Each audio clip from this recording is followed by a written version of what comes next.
CQDX, CQDX, CQDX. This is Havana calling. CQDX, CQDX, CQDX. This is Radio Havana calling all shortwave listeners and radio amateurs. Welcome to...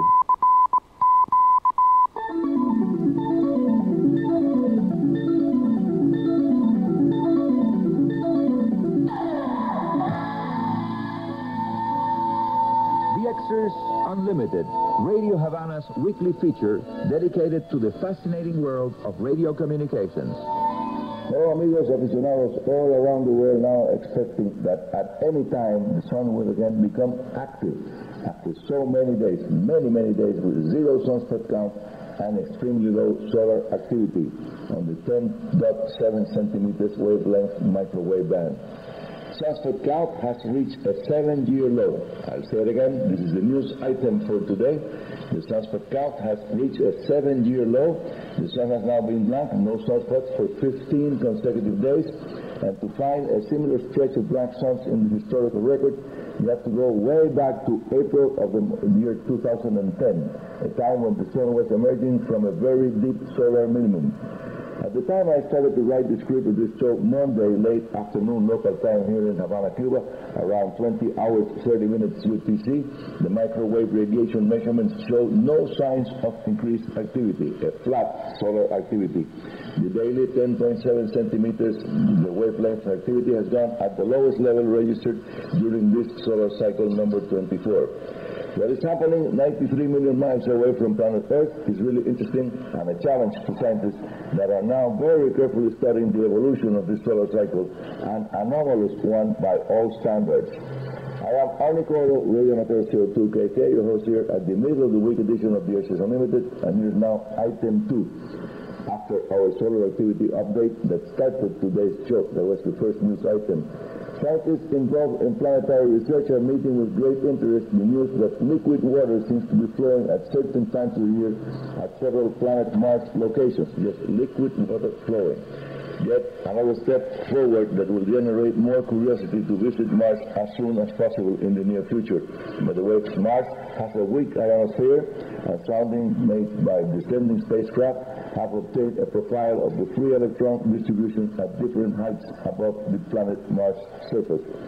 Data that indicates the possibility of radio waves propagating to different places of Mars by means of refraction from its ionosphere, something similar of what happens here in our planet Earth. So there is a possibility in the future that an amateur radio expedition to Mars may take place sometime later along the 21st century, or maybe on the 22nd, I don't know. The Planet Mars expedition members may be able to carry an ionospheric sounder with them and obtain better profiles of the free electrons distribution of Mars' upper atmosphere. Who knows, it may happen now that we know that there is water there, and also that it will be possible to communicate different landing sites using frequencies within the shortwave spectrum, and of course that local services communications of the upcoming Planet Mars expeditions will follow the now long-standing tradition that began from the very first manned space flight way back in 1961.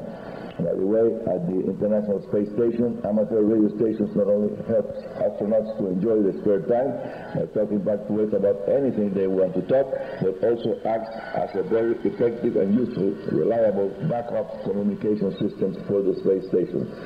Item 3, back to planet Earth, and here we are listening to the first spring equinox opening of the present trans-equatorial propagation season now in full progress.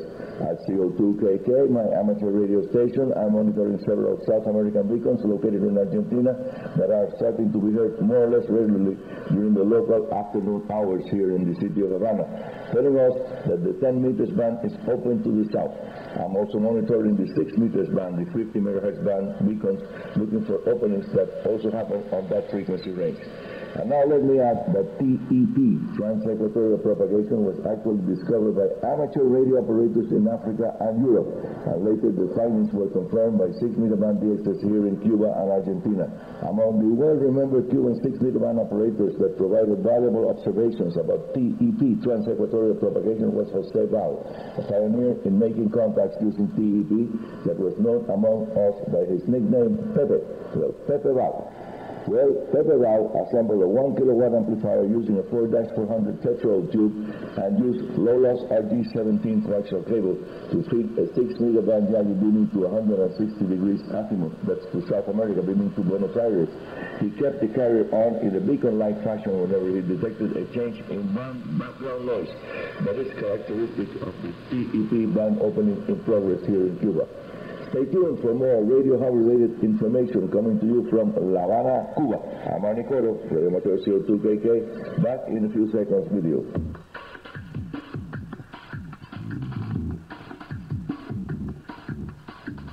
Yes, amigos, you are now listening to Radio Havana Cuba, and scientists are expecting a possible upsurge in solar activity that may produce solar flares in the next several weeks. Now, item 4, a local radio amateur friend that has become a fanatic of digital communication modes, he recently told me about experiments during which he ran extremely low power output to his antenna system. He explained that running even the most common and less sophisticated keyboard-to-keyboard digital communications mode, known as PSK31, he could cut power back to the 1 watt level and still make two-way contacts on the 15 meters band frequency region around 21,070 kilohertz.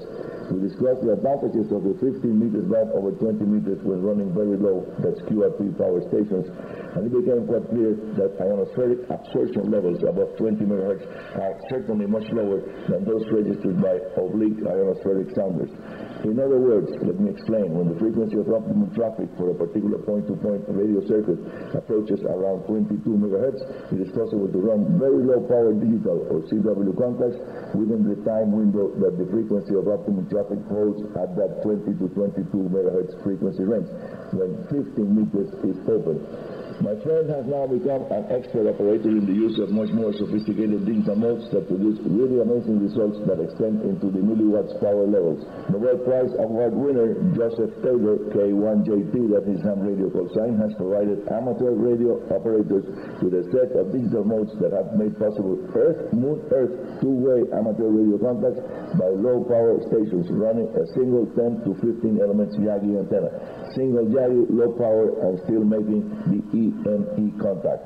Amateur radio digital communications modes have opened a new frontier to our hobby, and among other sideline advantages, make possible for people with hearing problems to fully enjoy ham radio. You don't need to have a good working ear, as well the communications process is by visually display signals on a standard computer CRT or LED display. And by the way, and before jumping to the next topic, all the computers that are no longer able to keep up with the constantly increasing demand and resources and cost by today's ultra-sophisticated computer software can run the extremely well-written FLDG digital communications mode software that offers versions for both Windows and Linux operating systems. My personal opinion about the FLDG digital mode software is that it's yet another excellent example of the goodwill of many hams around the world, many amateur radio operators around the world, goodwill that offer the results of their work to the worldwide amateur radio community absolutely free of charge. FLDG of our home amateur radio station, 02KK, runs on a very old P3 computer with 510 megabytes of RAM and using an all-obsolete small-size IDE hard drive. Meteor 2016 weather and seismic training drill, I was able not only to transmit and receive messages with FLDG digital modes, but also by running another freeware program, we were able to send and receive photos from and to the emergency communications command post during the exercise. And now, here is my advice to all shortwave listeners and radio amateurs. Keep track of current band conditions by monitoring the bands from the upper frequencies down. By that I mean, if you have a radio capable of tuning to the 10 meters amateur band, start scanning the area used for the radio beacons. And listen now, again, I'm going to say it again now at the end of the show. The sun is at a standstill, going through a period of extremely low activity. The latest news from solar researchers tell us the following. Sunspot count has reached a 7-year low. The sun has now been blank without sunspots for 16 consecutive days. To find a similar stretch of blank suns in the historical record, you have to go back to April of 2010, a time when the sun was emerging from a very deep solar minimum condition. So here is my advice. Be on the lookout for very nice nighttime propagation conditions within the frequency range from 400 kilohertz up to around 8 megahertz. Because of the extremely low solar activity, the nighttime maximum usable frequency may go down as low as 7 megahertz and even as low as 6 megahertz. Please send your sending reports and comments to info@inf.cu or via email to our recorder, Radio Havana Cuba, Havana, Cuba. And I hope to see you all at the weekend edition of DXers Unlimited, amigos. That's going to be next Sunday and Monday UTC day. And that's all for today.